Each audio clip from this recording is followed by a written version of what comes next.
अस्सलाम वालेकुम। सब्सक्राइब कीजिए उर्दू टीवी को अपने मोबाइल पर देखने के लिए रेड कलर के बटन को प्रेस कीजिए और घंटी भी दबा दीजिए। अल्लाह हाफ़िज़।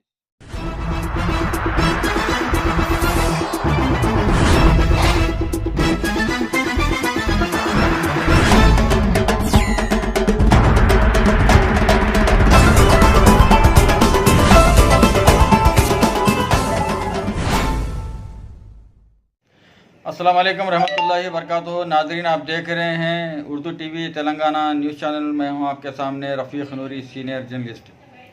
शहर संगारेड्डी की ईदगाह में ईद उल फितर की नमाज ठीक 10 बजे अदा की जाएगी, जबकि दीनदार खां मस्जिद संगारेड्डी में 9:30 बजे नमाज अदा की जाएगी। मस्जिद नौमानिया में 9:15 को और मस्जिद बिस्मिल्लाह जलालबाग में 9:30 बजे, मस्जिद उस्मानिया में 9:30 बजे नमाज ईद उल फितर अदा की जाएगी।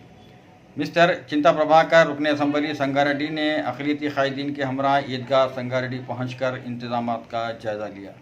लीजिए रिपोर्ट आपके सामने।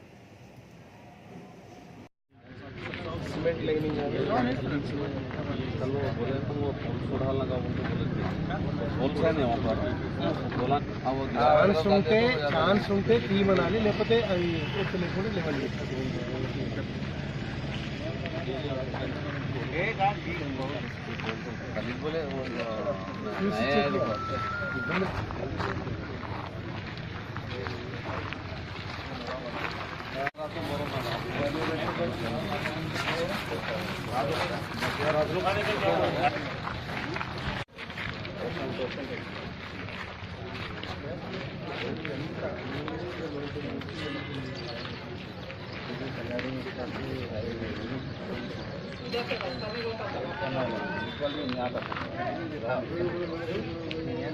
ఇప్పుడు కలిసింది కదా, ఇప్పుడు